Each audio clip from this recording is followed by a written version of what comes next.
Okay, I think we can start. So, a very warm welcome and good evening. Thanks for joining in. And I can see we have good number of attendees. So, if you can take some time out and post your, like about you in the chat box, it would be great. But meanwhile, I'm really happy to introduce Bodhisattwa Majumdar here. I know for a fact that he is kind of a celebrity on LinkedIn, and he's a very dear friend. So, this is the second time I'm hosting him for a webinar. And yeah, we keep talking a lot about stuff. So he's still a student, by the way. He's in his fifth year. And I think, are you from the second batch of MNLU, right? Yeah. Yeah, so he is from the second batch of Maharashtra National Law University, Mumbai. So, and I have hosted him previously for a session. And yeah, so, okay, guys, just a sec. There are more people in the waiting room, so I think I'll admit everyone. Okay, so talking about Bodhi, I think he's an excellent writer. I have read some of his works. Bodhi, I'm not sure. Last time I checked, I think you've published 30 plus papers. I don't know the Mm. exact number as of now, but yes, he's a ardent writer. He keeps writing about various subjects. Maritime being one of his favorites, arbitration another, contracts, international law. So all these things I've seen on his profile. He's published his research internationally and in domestic journals as well. So Bodhi, welcome. I have a lot of questions, and I know for a fact that since most of our audience is our students and are still studying in their law schools, so your advice, your talk, your answers would really be helpful when it comes to writing. So I think we can start. Ananya, just a small thing that if there are more people in the waiting room, please keep admitting them. Okay. So, Bodhi, I'm really excited to host you again, and I have, a set of questions for you. But before we jump into the technicalities, can you help our audience understand that why they should write research papers in the first place? And you have been writing research papers. Why did you decide to write research papers in the first place? My story would be a little disappointing to many because my basic reason while of going to publications was I failed disastrously in my modes due to being hostile judges or non-cooperating teammates or whatsoever. So due to the various reasons, I initial years I tried my hands at mooting, but it did not work out well. Then I started writing, and it fetched a good amount of response and respect among the classmates. So to be speaking frankly, so then I saw that this is a field not many try, but it is comparatively easier for me to work upon, and also I felt good that I am able to express myself and getting to acquainted with the latest issues. Right. So that was the prime reason I joined. But apart from that, others they can try this field because one, it is no risk as such. Because while mooting, many of people say that I want to do judiciary, why should I moot? Or I am going to be a professor or something, or and I have to pursue LLM. I don't really want to moot. But while writing papers, you do research is required in everywhere, be it you want to go to academics or you want to pursue actually practice in courts or go to firms, or everywhere research is a must. Second is, in order to write something, you must know when to write and what to write upon. So that is the reason you won't have to keep up yourself updated with the things people want to read, so that makes your general knowledge sharp, Right. and you will be knowing the landmark cases and all, and these things come useful in every field. So this is the thing which everyone can pursue and everyone should pursue. Right. And secondly, it looks great on your CV if you appear for, especially if you go for masters abroad, or if you go for a job interview, because suppose you want to work abroad, apply for a vacation scheme or a master's, there people might not recognize certain internships or something because these are domestic internships. Yeah. Like X firm might be very reputed in India, but outside they don't know it. But suppose you publish a paper at, say, Yale Law Journal, everyone knows it. They'll recognize it and they'll respect you for it. So, and even if you want to pursue your higher education, then you have to do actual research compulsorily. You have to publish your thesis and all. There, these things work as a basic and the stepping stones, and you won't have to transition a lot in your later parts of life. Right, right. So, Bodhi, I completely understand. I mean, I think we have had a discussion about, how you can actually take advantage of your publications in an interview as well, right? I mean, you Hmm. can mold the entire conversation towards Right, you can turn the tables basically. right. So, like, when did you start writing? I mean, I know for a fact that you are in your last year, Mhm. and what was your motivation? Was it just the failures in mood or something else? Apart from the failures in mood, I just wanted my name to be found on Google. That's why. That's Okay, what, because I used to see that my friends are appearing in the news because they have done something, like they have won moods and all, or and other things are pretty difficult actually. You have to slog for 4 months for a mood. You right, have to work an entire semester to top a class. That's also subjective on a third person. Like right, if others do not perform as much as you, then you will get selected. But in paper, I have the reins of the horse in my own hands, so I can choose my own cards. right, So as you said, so that was also a big motive. And once I got a to be honest, my third publication was my biggest publication as till date. I published in a US journal. So that gave me actually confidence that my what I create is not limited to India. If other people are accepting it, then it might be good. So actually it boosted confidence, and once you keep writing, it just becomes a habit. Nowadays, to be honest, I don't even see where I'm submitting. Even if it's a small journal, my only point is to reach to people. So but now it's more of a habit because my CV is almost done. I can't add anything else which is like it, so it's just for my own good on that moment. right, right. So, both the thing is that writing a paper is an Mhm. entire process. Like you mentioned that we slog for 4 months. Mhm. For research paper as well, there are various phases, right? So, Mhm. what should one keep in mind before they even start writing a research paper? I think first of all, say they should start small and start writing case comments or suppose blogs, because a research paper is a very heavy deal. First, you have to slog for at least 1 or 2 months to get it written and all. Then there you have to slog for another month to see who all might accept it, and the review process of every journal takes at least 3 months. Right, So it is a year-long process, and it will not fetch immediate results. But blogs are a different thing. So if you write on a topic, it will take hardly a week if you are devotional enough. So you can write and you can get it published within a month, because the blogs take usually 14 days or a few weeks. So I think people should start first with the blogs, and once they gain confidence, what they can do is they can just do their academic projects devotionally, make it a contemporary topic rather than an easy topic, and then just parallelly try sending papers. And while even if they will get failure, they will get it reviewed nonetheless. So in the review of the journal, they will be provided with extensive comments like these parts are lacking, so they will themselves understand that where all they are lacking.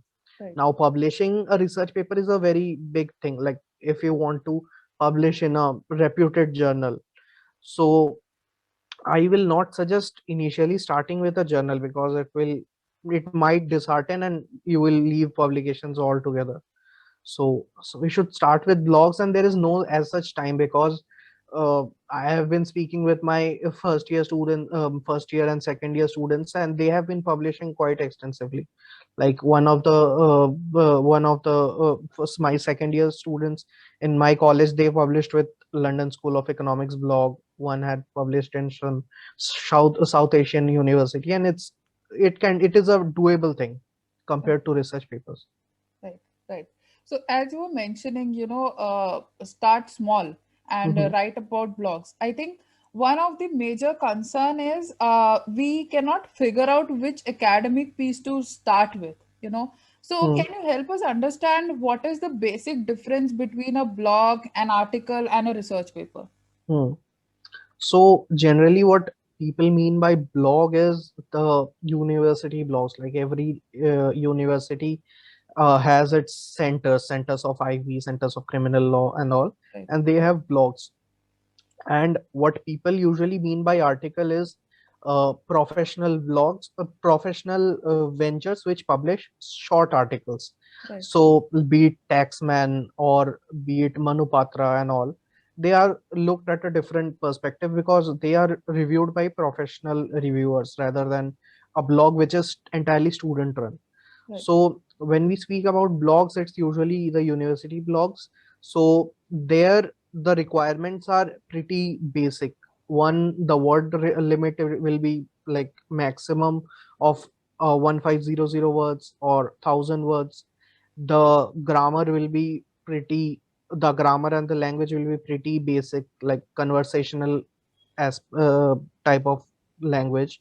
And also the citation is not a heavy requirement in these blogs, so you can just hyperlink the words just to provide the sources. You don't need to provide extensive sources and very high end authorities like journals and all. You can right, just quote newspaper articles, you can quote other articles and all. So blogs are just a thing which a person will read within 2 minutes just to get a reference of what's going on. right, What in compared to that, an academic paper is like the everything which is available on the internet on that topic. So right, it is a comprehensive thing of an article or a blog, but with a lot of heavy authorities, with a very heavy argument, and which comprises, suppose, every aspect of the argument. right, You say that there can be three situations, A, B, C. These are the situations, these are the cross arguments and all. It is a very compact kind of thing, but block can be small, that this issue is too big, I am just focusing on this is my view, this is a problem, that's it. You right, can just wrap around for a blog. And article and blog, generally there's no difference as such, but what I think is article requires a little, some places articles require citations, and the review process is a bit long and extensive. And also in article the language is little formal, so if you publish on Kluwer, or they require a little heavy end research. right, right. So that's about it. Right. So I think you pointed out, very clear-cut difference between all the three pieces, and I know for a fact that the three things are also most of the times used interchangeably. So journal to journal, I think it Right. differs. So yeah, thanks for pointing that out. So let's just discuss about the most asked questions, right? The one thing I think which is a very crucial step is selecting a topic. So it cannot happen that one Mhm. day I get up in the morning and I am like, okay, let me just write about bitcoins, right? I Hmm. have to do an extensive research or something which I'm interested in. So Hmm. how do you think one should select a topic? And most of the times what we end up doing is we select hot topics. Hmm. So hot topics are something, I mean, we can write about, but do you think are they worth writing about? Actually, they are, but it depends. Like, suppose a topic is there which is very hot, but there is no material available. So Right, you will just keep blabbing about on your own imagination. But when the reader it will reach, they will just ask where is the authority on it. And we as students don't have that much capacity to do the primary research and go to places and all the high end books. So we should basically choose a topic which at least has a judgment on it, because a judgment is a very comprehensive research on a topic, and it guides the person who is doing additional research that where to look for, because the advocates and the judges, they have extensive resources. They have already done a heavy research on that. So you can take hint from them. Suppose they are citing a lot of cases from the common law jurisdiction, then you will take a hint that the common law jurisdiction will have cases on this topic. It is a good form of referencing. Then it will become a starting point to for you to build upon. But if you take a topic which is say popular in Norway, but there is no issue as such here, and nobody knows anything about it, so there then we can't do any research. Take the example of cryptocurrency.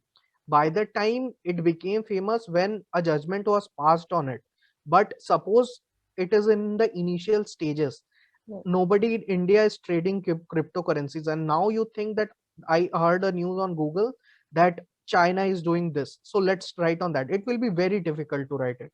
So we should choose topic where we can write it. Also, while choosing the topic, we should think from a perspective of a reader. A Right. person looks for an article on things which are relevant. Like suppose I get a with internship I get an assignment that this cases find cases on this topic. So I won't be looking for articles which are topics dated back to 2003. I'll look for latest cases, latest judgments. So if at that point of time a researcher gets an article which has already done the research on that topic, it will be very helpful, and then the reader will know that this is a good website, good blog, and this guy is very smart. So we should try to take topics which one we can write upon, second which is contemporary, and third it is important. So the thing is, it might be contemporary, you can be writing a lot of things. It is suppose a decision of a district court, it is very important, but nobody is talking about it, so you can't really bank upon that. So you at least need some people to be talking about it, and you have a gut feeling that this is very important. Right. So the mainly the issues with Supreme Court is concerned, that is important for the whole country, or even the high courts, because they have parallel jurisdiction, so they are important. But suppose in cases like a random judge has done a controversial remark, it might or might not be important. It is, if it is important, then it is a gold mine because nobody else has probably read about it, but there is a risk associated with it. Right. Right. So, Bodhi, now, we have discussed how do you select a topic. Now, the general practice, or what you can say is that whenever we think about writing a topic, what we do is we do conduct a basic Google search, okay, Hmm. to just to check what are the authorities, if there are any news going on Hmm. around the topic. So Hmm. now, let's say COVID-19 is also an outdated topic. People Hmm. have written a lot about it. So Right. apart from doing a basic Google search, is there any way where Hmm. I can, actually do a basic research about my topic? Hmm. So you're right, because everyone will do a Google search and write an article. That's the like the most obvious things nowadays. Right, But suppose people on LinkedIn, suppose the partners, the associates, they post regularly updates, so they right, take a paragraph from a judgment that this is a good paragraph. People will not get that on Google, or people will not search that on LinkedIn. So these are the information which is a little secluded from the general public. So in order to do that, firstly you should have a grasp that which all firms are leading in this field, which all firms publish a lot. Like some firms are policy based, so they publish it way before everyone else. And most of our friends follow Nishid Desai Associates a lot, right, because they publish extensive primers which are very basic and very helpful, and they publish on content which is not even thought by the news agencies. So we should follow these firms and their blogs. Every firm has a blog, and even if we don't follow the blog, there are various people who take interest in posting content which is relevant. right, So we should try, for that we need to have a basic grasp of what's happening around. So we have to follow a lot of people. So For that, we LinkedIn is the only source which I can remember, because in Facebook, if you follow people, you will get a lot of content which is irrelevant. Most of there will be personal stories and political things, but in LinkedIn the content is very filtered. So one, we can do LinkedIn search. And second, what a hack which I found useful was Google alerts. Right. In Google News, if you go and you place certain keywords, then in case a new news comes on, it will be delivered to your inbox, Right. that people can use to do a very specific research. Right. So suppose I'm doing a research on TRAI and the latest order, and I want to do, I know my research will go till 3 months. Then I don't need to look every week that what are the updates. Just put the keywords and let Google do the thing. So this is another thing. And the most easiest and convenient way is to ask the people you know. So suppose you work with a firm and you are good relations with the associates, so just ask them up that I want to do to research on this topic, say arbitration. I just want to, okay, do you know a gray area which is not yet clear where I can write upon? They will be very happy to help. Right. And also the topics which are given in internship research, most of them are very secluded, like nobody has ever researched on that. But take care that when you use that topic to write a paper, take permission from the internship supervisor, that whether this falls under the confidentiality, and if I write everything it will be violating of this. These are the most. And if you don't know, just ask the seniors. I personally run a group where I give publication topics to people. So everyone wants to give the topics, because you must understand that in the fifth year or fourth year, nobody gets a lot of time to write a lot, but they get topics. They, when I look across, or when I work in a firm, I get a lot of topics that I don't write upon, but I have them, I know of them, so I'll be very happy to give to my juniors. Right. So these are the most best sources. Right.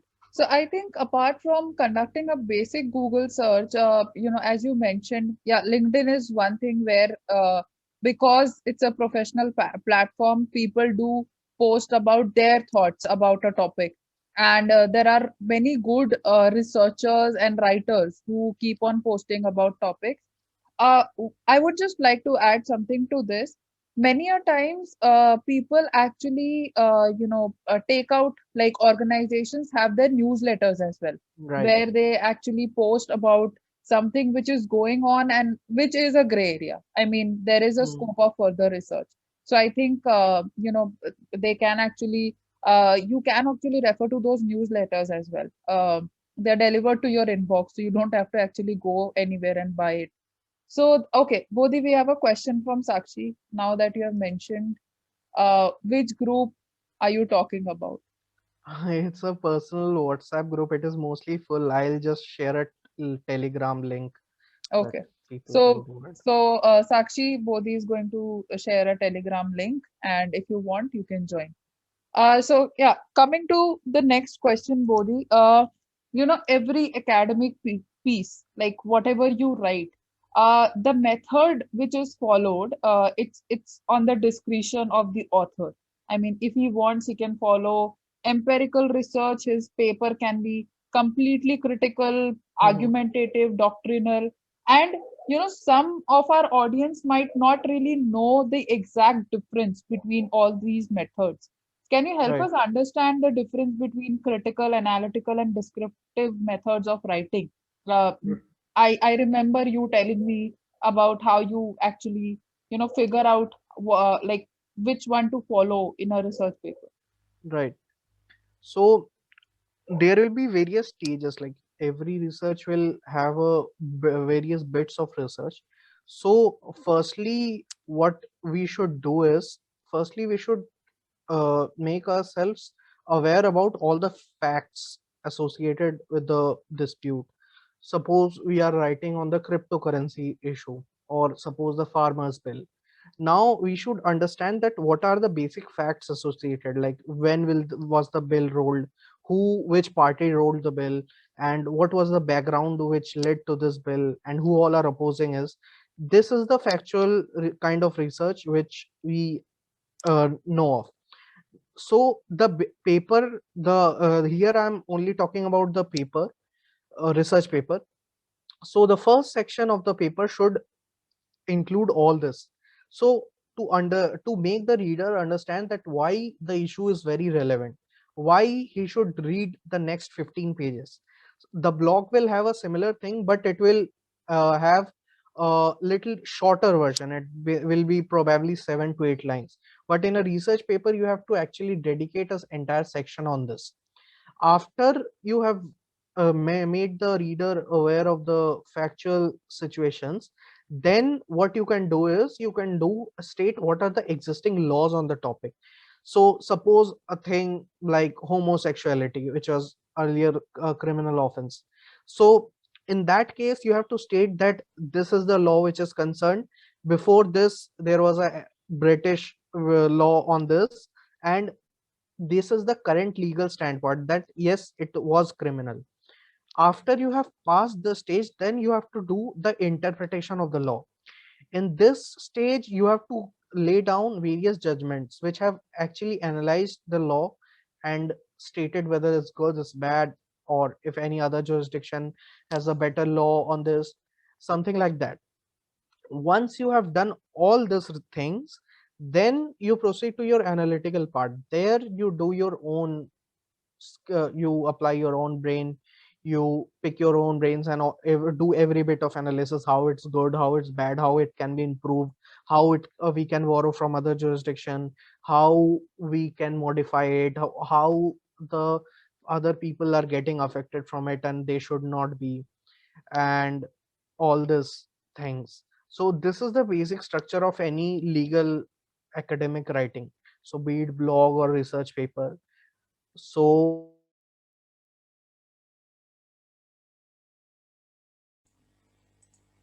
covered by the basic Google search and the all the information from all the newspapers and news articles like Indian Express, the print, or the Hindu and all. After that the legal part will be needing to, we should read commentaries on this to actually understand what the law is currently, how the interpretation of the law is. So for that we should refer to books, and after we have passed the stage of internet and books, then we should try to get the judgments. For that we'll be needing to do extensive research on platforms such as JSTORs or SCC Online and Manu Batra and all that, and read the judgments. Also, it's very important to read the entire judgments. The commentaries and all are helping up to an extent, but in order to completely understand the background, you have to read the whole judgments. This is the analytical part, and after you cross that, you can do all your research to build your thought. So you can go beyond the judgment and analyze reports, various ground research done, various analysis done by the NGOs and all. This is the extra part. And once you're all done with it, then you have to apply your brain and actually write something new. Right. I have given the invite link on the chat. Okay, okay. I think people can So, join if they. Sakshi, Aboli, you can check the Telegram link. Yeah, people are able to join. Okay. Yes. So Bodhi, now the thing is one major concern, which has happened with pandemic as well as which we face in our college as well, that we don't have access to a lot of resources. A lot of international resources. We do have basic, access to basic Manupatra search, SEC online, but something like Clover, okay, or Hine online or like JSTOR, most of the colleges don't have a free access for their student. In such a case, what are some of the good authorities which they can refer to? The most suitable authority probably are the judgments. Like nobody will deny from courts to everyone. They'll worship a judgment. So, firstly, what the problem with us is we always rely on the SCC online of our college. But in practical life, what happens is many demand actual judgment, because often what happens is SCC online and Manupatra version is also not accepted. They want the actual high court judgment or Supreme Court judgment. For that, we must know how to get a judgment from the official website of the Honorable High Court or Supreme Court. And many of us, despite being in third years or fourth years, also don't know it. So firstly, we should learn how to use that. It's pretty basic, and you by if you take 1 or 2 hours out of your schedule, you can easily learn that how to use that. Now, what happens is, if we don't have SCC online, we are clueless because we don't know what judgment we should read, because the High Court and Supreme Court websites don't work like Google, that you just search and they'll display results. So for that, we have to take help of Google. Just type the topic out. Very random articles will come which will not be very good authority to cite. They might be like fuzzy websites, but what you can do is you can take the name of the judgments, open the whole judgment and read there. Because regardless how shitty the article is, the authorities cited by articles are usually good. So once you get one judgment on the topic, that judgment will have five judgments which agree with it, five judgments which oppose it. You have got 10 more judgments. When you follow this process, by the end of the day you will get at least 50 authorities which either support or go against you. Apart from that, the free resources are, one is Google Scholar. I don't know if people use that in like apart from Google, because but Google Scholar is a thing which is different from Google. Google Scholar filters a lot, so it is actually very helpful. It is like the most helpful thing if you research online and you don't have any subscription. And so this is a good way to refine the search. And if you come also, Google books are a good thing.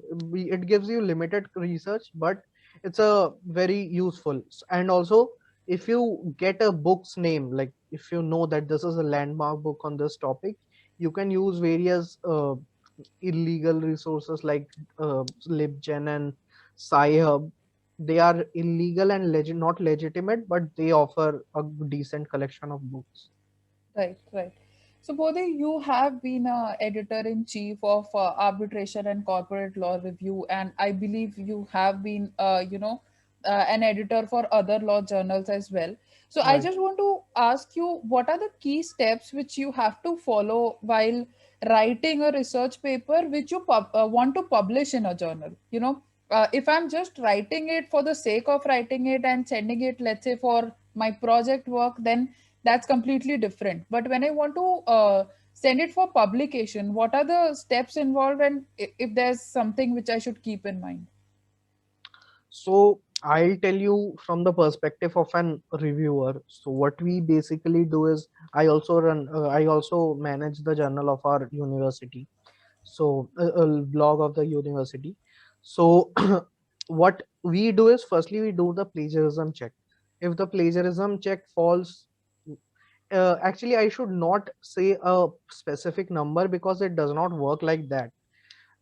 It does not. If you have plagiarized 20% and it is caught on the software, but still that is exact quotation of the judgment, you have put it under quotation marks, italicized it and referenced it, that this is the judgment by this judge, then it is copied exactly, but it is referenced well.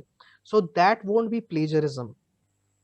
Plagiarism means getting an idea and the crux of an article and then claiming it to be as your own. So suppose your entire article is not caught under any plagiarism software, it is 100% unique. Still, if I catch that one article has three cases, three arguments, three heads, which you have changed the words and used your own words and paraphrased the thing, then despite being not caught in the plagiarism software, you have done plagiarism, because you have actually borrowed the arguments of an author and just modified the words to not get caught with the software. So that is plagiarism. Plagiarism essentially does not mean a specific number of words or something which is copied. It means taking the credit of some research which you have not done. So the first step of any review will be, excuse me, the first step of any review will be plagiarism. If we catch that some guy or girl has entirely taken something from an article or a book, then we reject it straight away. We don't give opportunity for improvement, because we know that once a guy has taken everything and tried to run on his own, then he or she will be probably be doing again, and we don't like give a second chance. But suppose the piece is original, despite of x number of things which goes against the piece, whether it's be law, wrong language or wrong point of law or anything, then we give them another chance that these are the wrong points where you have gone wrong, just correct it and send us a revised version, we'll review it again. So first is the plagiarism check, second is the grammar and the language. Personally, I don't let this influence me, because I have seen many people which suffer from the language, but the content is very good, be it the schooling or whatever the hindrance one might face in earlier life, but the content is very good. But unfortunately, many places and many people consider language and grammar, uh, it creates a negative bias about the author. Blame it on colonialization of our country. Anyways, good English is seen as a good uh, research or whatever we call. So it creates a positive bias towards the reviewer. So as far as possible, try to give a crisp language and have it. Don't use a lot of heavy words. A crisp language does not mean that you use a lot of Latin, you use legal terms, and your whole document sounds like a terms and condition shit. Just make it clear, precise, and don't mess up with basic things like tense and all. This is the second criteria. The third criteria is whether it is contemporary. So if you have cited good judgments, now what I mean by good judgments is whether it has authority or not. As you all might know that Supreme Court has, it is the highest appellate authority, so its judgments are very valued because everyone has to follow it. So if a person has cited a lot of Supreme Court judgments, then the research is good. Even if the Supreme Court judgments are not available, if someone has cited a lot of good, exact High Court judgments, then it is good. So this is the basic things which a reviewer will look in one go and judge you on it. After you have passed this stage, then they will go into content.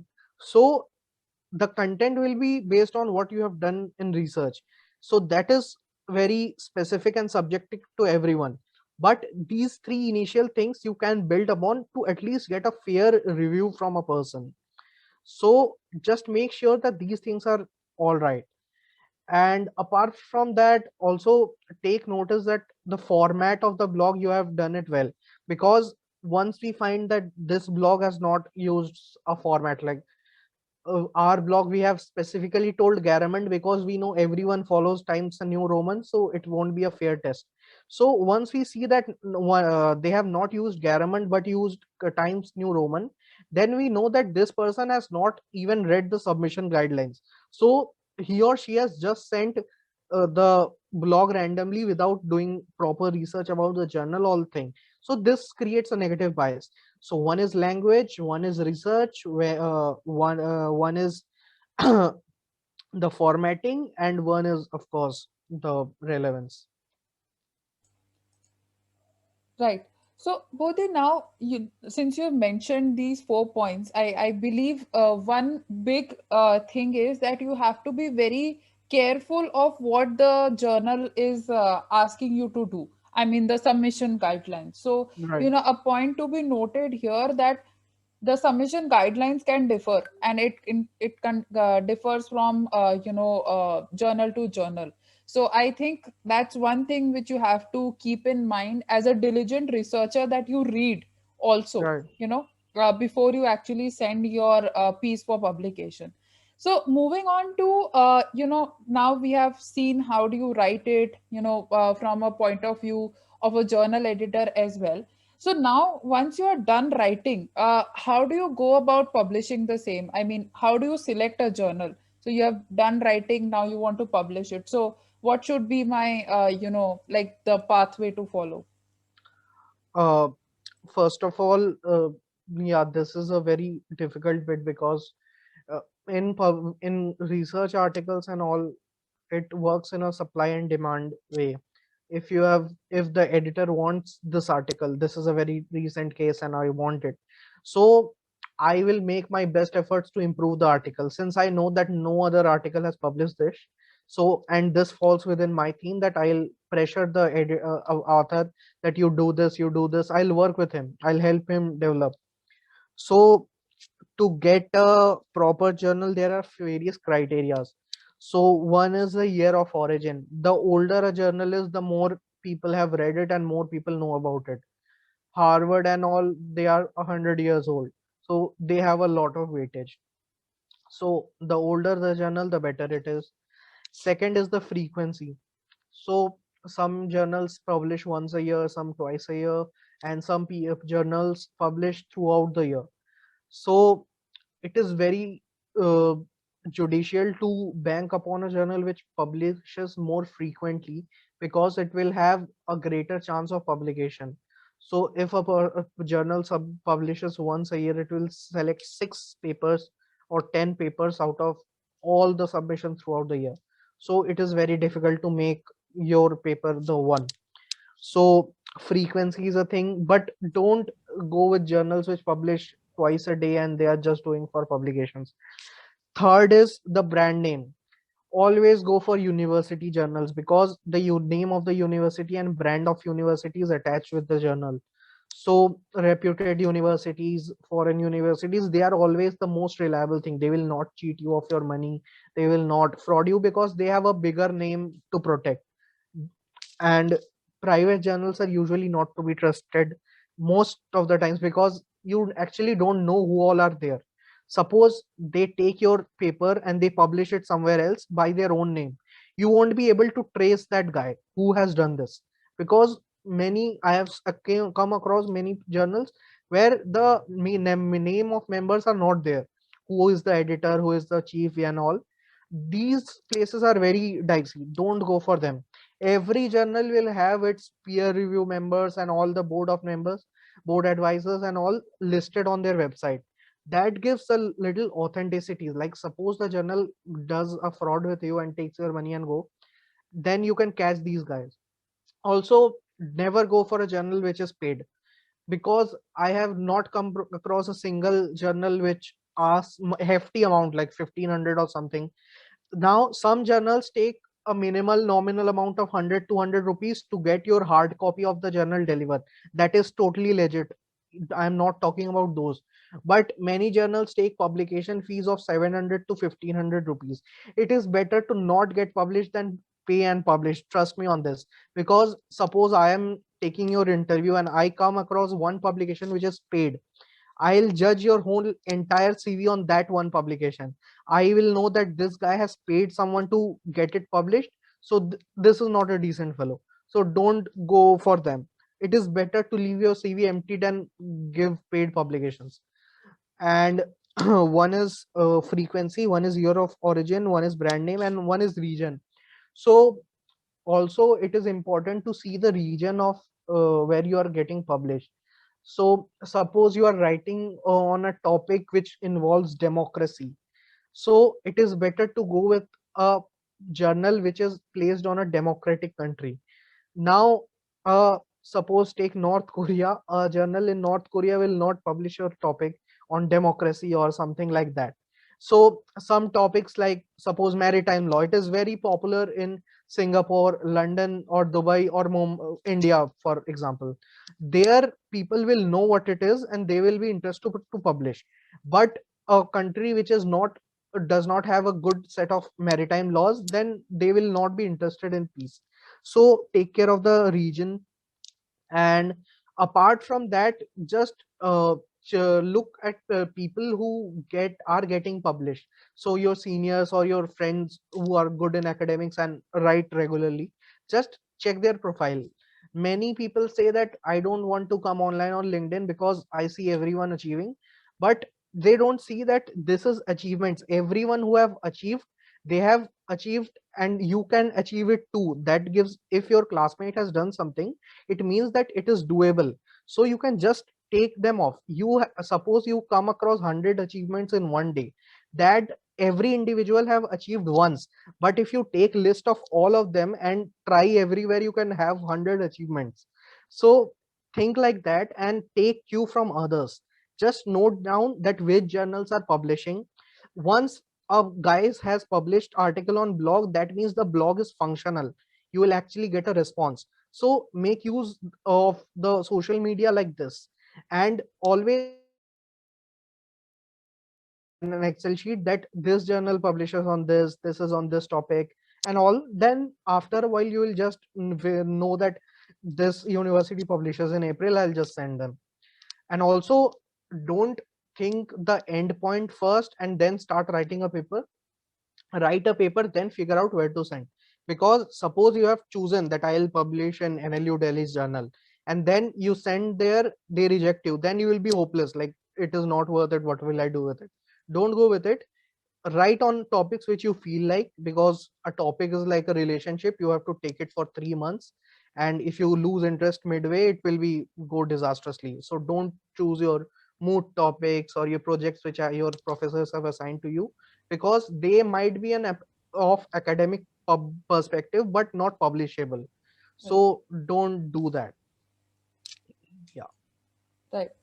So I think one thing to be noted here is that, the points you mentioned, that there are certain criterias I mean, taking into consideration, by which, I mean, you should think about them before you actually select a journal, right? So I think recently UGC has also published its list of journals, and they call it the UGC Care List. And I think I do have the link here, which is and I believe it's a a paid thing. You have to pay, I think, 60-70 rupees to download it, but trust me guys, it's worth it. I mean, you can actually see the list of approved journals, approved by UGC. So even if you have those journal publication in your resume, it won't be any harm. uh, Okay, so I just posted the link. I think it's for 70 rupees. You can actually download it, the 2021 updated list. So, Bodhi, coming to next question, you have written your paper, you have done your, cross checking and all that. Now, how do you approach these journals? I know for a fact that you have published in domestic plus international journals. So, how do you approach these journals? I mean, do you follow any do's and don'ts? Uh, Firstly, to locate which journals are publication, in India it is very easy. Just follow Law Octopus and all sites which post them. So, but in case of foreign journals, you have to keep. Usually, they publish throughout the year, so in their websites they have written it. So many foreign journals, what they do is you have to write to the editor that this is the topic I want to write in. Will it be suitable for your journal? Then the editor will reply that yeah, you can proceed. So this is the for journal where why I published. This was the process. Apart from that, journals like Cambridge, Yale, or London School of Economics or Stanford, they publish throughout the year. They publish around 4 issues per year, and whenever you send a paper, they have where you send a paper, they will allot the paper to a specific journal, and then the specific volume, and then it will go smoothly. And many universities used version very websites like Scholastic and all, where you have to upload your thing and the software will take place and all. So that all you can go to the website and follow the guidelines. Apart from that, make sure you don't irritate the editor. Once you have sent a paper, remind after 7 days, then after 15 days, after 30 days. If you just send a mail after 2 days, it will just irritate the person and he will have a negative bias towards your people. He will be like, just let's dismiss this first. So don't do that. Apart from that, don't call up people, because calling up gives a very negative impact. Like most of the journals have the numbers of the editor in chief in the journal cover, but it is for usually for the higher authority. Suppose a publisher wants to contact it, or suppose a professor wants, it's not for students. You just can't phone up a person randomly. If even if you want to, just drop a text that I want to call you, can we have the call, then call. Because these things go a long way, that he'll remember your name for a year, that this guy had someone called me once one fortnight. So this is, apart from that, just follow various groups. Various telegram groups are there where people share opportunities. Various websites like Memo Pundits and Law Octopus, Law Seco, everyone posts updates. There are various courses of research where you have professional guides who will help you, that these all sites you can go publication, you can do all that.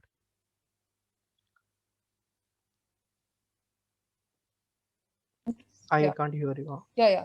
So when I started this session, we were discussing about, using research publications in your favor. Now, I briefly remember we had a conversation, that how you can actually use your publications in an interview. Can you throw some light on this? Yeah. So, firstly, you should not appear bragging about that you write a lot. Uh, you should see, different situations demand different things. If you are approaching for a post of research assistant, you can brag all you want. You can just scrap your internships away. You can just list that these all places I have published, these all topics I've covered, and all that. But if you are suppose approaching for an internship in law firm, there you don't need to post all your publication. Just state in brief, like if you have 4 to 5 publications, it's all right, you don't need to think a lot. But if you have suppose 10 or 12 publications, then you can just put it in brief, that I have published in these universities, I have published in these professional journals, and I have covered these many subject areas. That's it. And if you want to specifically, suppose you want to work in a law firm which deals with aviation law, then you should also only tell things that these research articles I have written on aviation law. Apart from that, I have written 20 more. That is a good way. Now whenever you are writing a topic, that is a double-edged sword. So firstly, you are giving the other person a weapon. So when I am taking the interview, if you don't provide any publication, I'll just question that what you have done in internship, whether do you know this kind of laws. Then the question comes that, okay, you have worked in contract law, I'll ask this question. But when you say that I have written a paper on force majeure, then you are just serving a question on a platter. Now that guy will say that, okay, you have written on this, answer me this. Now you should always be ready for that answer, because when you are writing a research paper, people expect that you know everything on that topic. If you are not able to answer, then that guy will judge you seriously, that you are a fraud, you just have written for the sake of it, and you don't know anything about the subject. So don't write topics which you don't expect to answer back. So one is that. Second is, don't write everything. Third is, try to be focused. Try to make every internship CV tailor made for that firm. That that firm will look that this is the guy I have been looking throughout these years. So that should be the general approach, that you specifically cite those papers first, that the eye catches them first. So this is the basic approach. And apart from that, if you fill an LLM application, there you can brag all you want, because LLM applications are all about, I am talking about here in foreign applications, so they are all about research and everything. There you can go extensively, that I have dealt with this research, I have done these many internships, I have written on this. Because there the interview will be slightly different. And even in order to come uh, arrive at the interview stage, you have to qualify the first application stage. So there you need to brag all you can, but in internship, just make it crisp and small, and never exceed beyond 2 pages. Nobody reads beyond 2 pages. Yeah. Right. So I think, this reminds me of a very funny incident, and where I actually wrote that I've written my thesis on artificial intelligence, and I was asking about working of the machine, and I was clueless, but somehow I handled the question. So, it can often work in your favor and it might not. So whatever information I think you're putting in your resume related to your publication, be very thorough with whatever you are writing.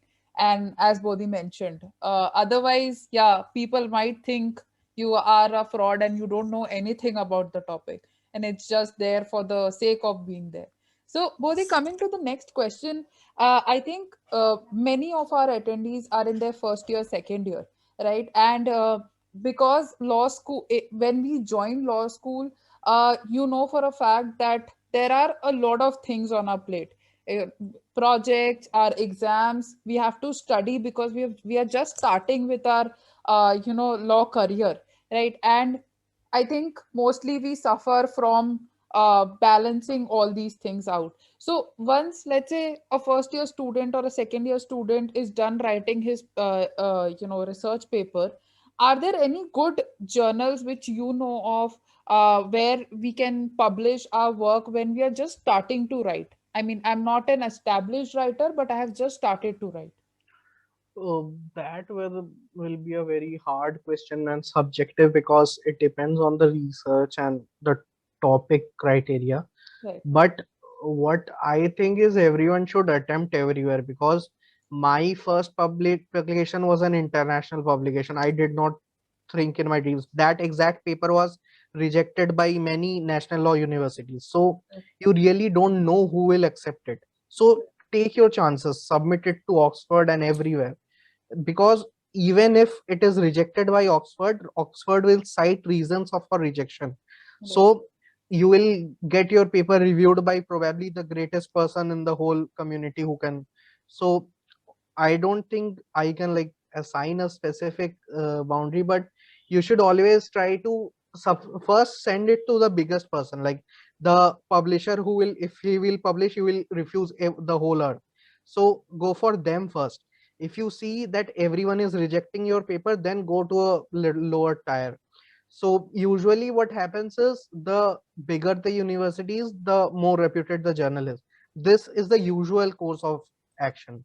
So first you should go for, I think everyone should try foreign, because what my friends and everyone does is they are scared that foreign journals won't accept it.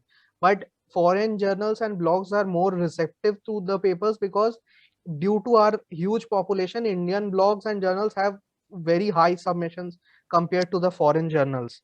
right, So I'd suggest go for foreign, because I don't see a lot of foreign like people going for foreign at first. right, But right, try to make sure that your topic falls well within this subject, because in foreign blogs are very specific. They are like, suppose gender studies blogs, it is a very specific field, so there your chance of publications is very high. But if you send to suppose a standard Stanford law review, then the it is very wide and your chance might be low. right. So go for the topic, not the university. Right. So I think that's a very good point, right? I mean, take your chances. Hmm. That's what you're trying to say. Hmm. Rather than me just, figuring out, okay, this is the university which accepts Hmm. submissions from a first year student. I Hmm. should just start small, but, go big. So Right. I can start writing about a very normal topic, but I can, probably publish it in a very reputed journal. So Definitely. yeah, I think that's a very good topic. So Bodhi, I think we are done with all the questions, and as I always ask you, what are the closing tips you've been writing? You've been Hmm. there, done that. You've gone through failures. So what are the tips which you would like to give out to our attendees? First of all, don't make it about CV, because whenever you think about CV, you think about job, your whole thing shifts, that you want to get selected, you want to get it published. Then it affects your quality. Right, Even in internships, if you just think about PPO, then you will just lose touch with the work. So don't think about these things usually, because more or less everyone gets some job or something, and everyone gets published in a stage. It might be after 8 months, after a year or something, but even if you worked hard and if it's original, it will definitely get published. And don't settle for lower things, like I should not think that I am a tier 3 NLU student, so I'll give it to tier 3 only. I'll not approach higher colleges, or I would not approach foreign colleges. Or what if they see I'm first year and they reject my paper? That does not work like that. Like most of the almost 100% of the journals are blind anonymous reviewed, so they won't know that you are a first year. They will just judge you by your writing. Right. So don't think about that, and also try to keep up with current affairs. It is very helpful. Once you develop the habit of reading live law every day, you just feel good, because even if you go into social circles and someone says that suppose this law is good or not, then you will be able to teach him at least for an hour that how it is good and how it is bad. So it is empowering as in a way. And it's a good habit if you are aware of these things. Just you need to know whether something is happening or not. You Right. don't need to know exact provisions and all. Right. That's about So, it. Bodhi, there's a question for you. I think Sakshi asked this that what are some of the free open source plagiarism checker which students can take help from? The most reliable source is Google. Just type the keywords, type the big titles, and definitely if it is entirely plagiarized, it will come up. Regarding individual paragraphs, you can use small SEO and Grammarly and all, but they are not exactly reliable. Every university might have a plagiarism checking try there, Right. but trust me, if you have written on your own hard work and you have not like parallelly watched a screen and typed, it is more or less it will be original regardless, so it won't be a problem. And if you have copy pasted a paragraph, then added words and change words, then definitely it will be catching plagiarism. Right. So be Right. honest to yourselves, and you don't need the software. Right. So, Darshi, I take this question, Bodhi. Like I think I've been answering this since a very long time. So Darshi, answering your question, so she's asking what is the maximum or minimum word limit. See, again, it differs from journal to journal, Right. right? But there is a standard practice which I know of because I have written papers which I have not published. Okay, so I always stay somewhere between 1500 to 2500 words. Later, if I wish to publish it, I can easily crop it down or extend it according to whatever the journal is asking me to do, right? But I think the standard practice would be to have something around 1500 to 2500 words. I mean, add-ons and then edit is completely depends when you are actually going for a publication. But yeah, this is the standard practice. Okay, Bodhi, you can take this question. Can we submit one article in multiple journals for review at one time? It is not entirely ethical, but do is because it will waste two people person hard work. So what I will suggest you, just follow their website. Many journals have written that they will provide a preliminary review within a week or something. Go for those journal first, and always use a software called mail track. It will You will know that if someone is reading your mail or not. Some journals are dead for years, so even if you send and if you wait, they will never reply, so you don't need to waste time on those. Right, And apart from that, of course, these are the ought to things, but after a time, if you get frustrated, you can send everywhere. But it is very difficult to manage and keep track who all I have sending, because suppose you have sent to 10 people and you get 4 rejections in one day, then you think that my life is over, I can't write anymore. It is not. But if you keep track that I have sent to 2 people, one has rejected me, one is still on hold, then you have a hope. And it is very easy to follow up that for 1 week I have told him, then I have asked him.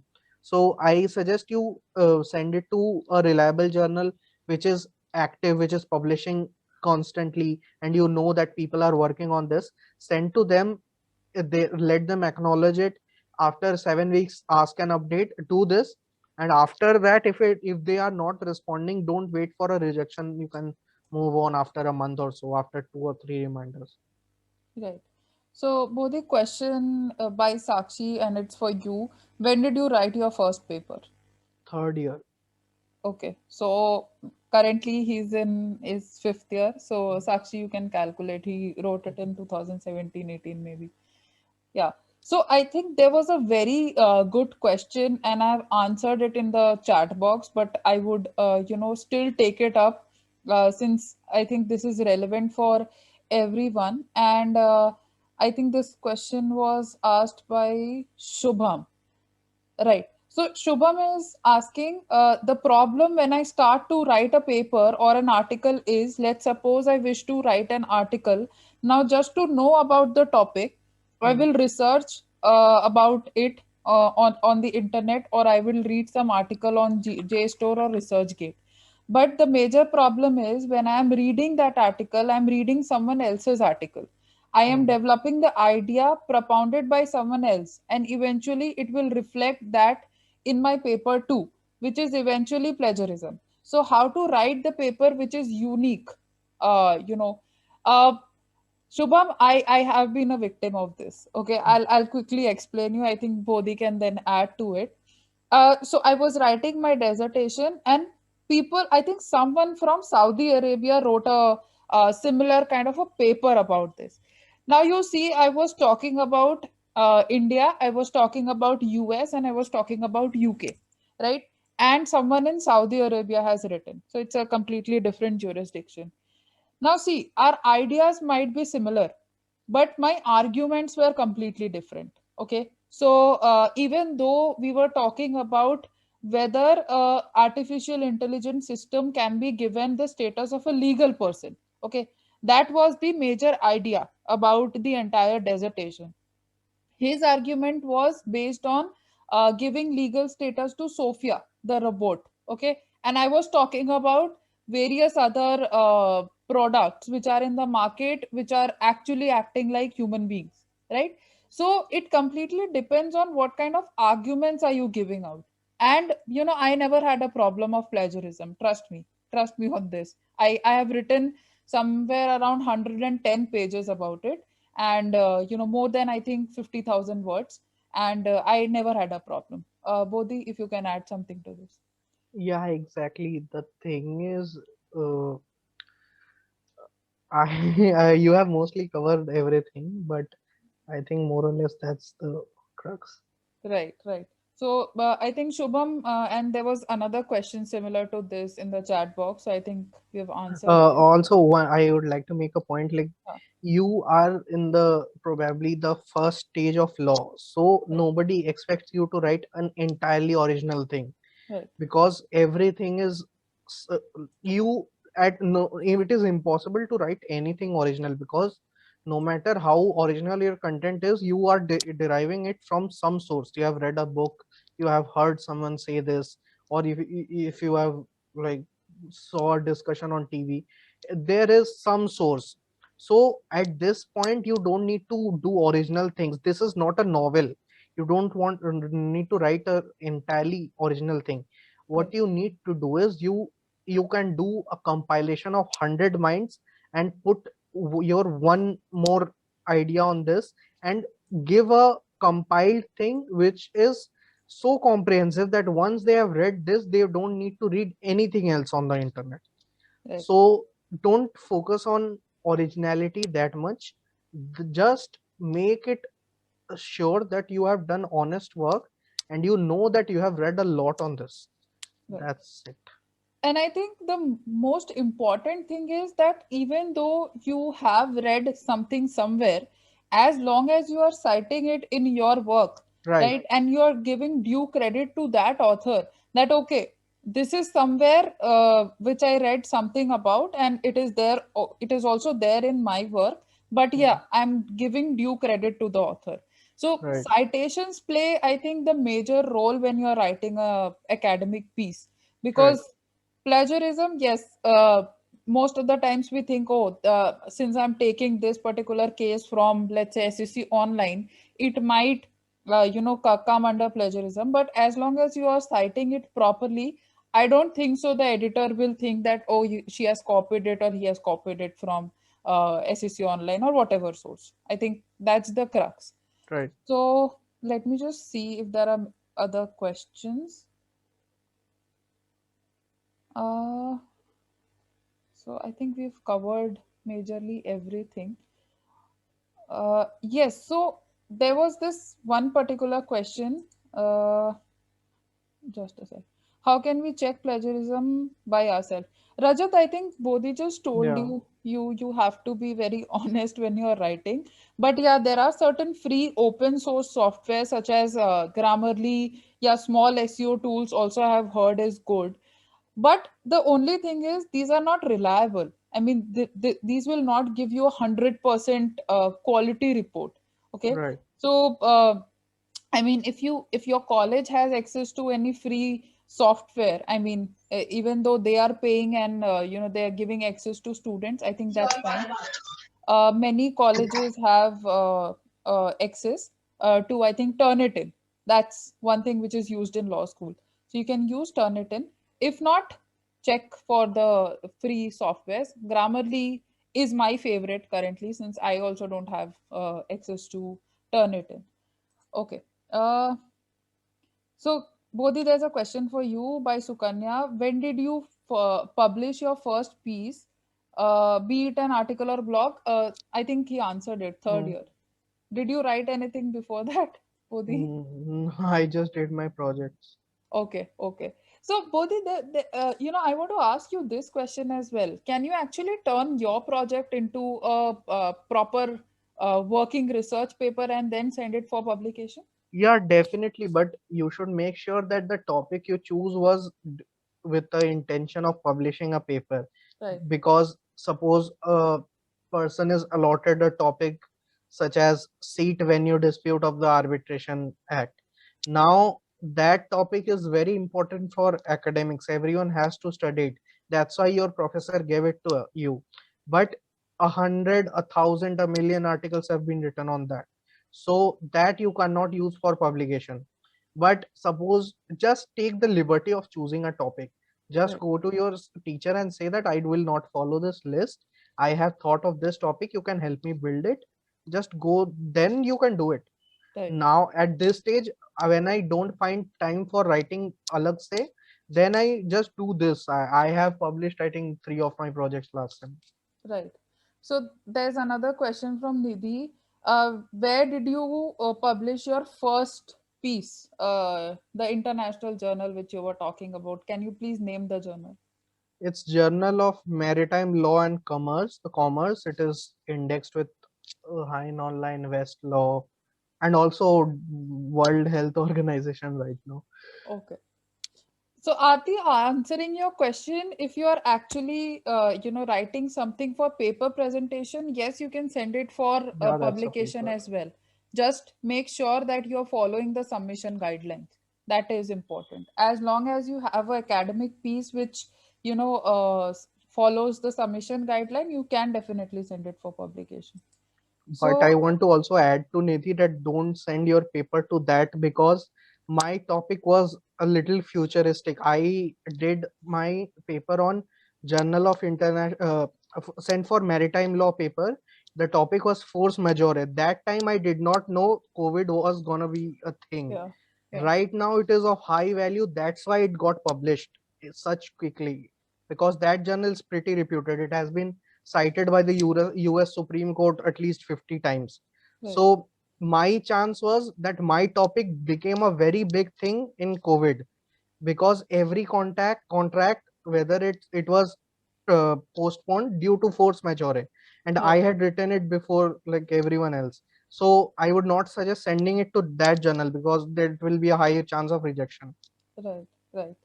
So I think Bodhi, we have covered all the questions. I would like to thank you for taking out time and helping us understand uh, everything in and out about research publication as well as writing a research paper. I think this particular session is really helpful for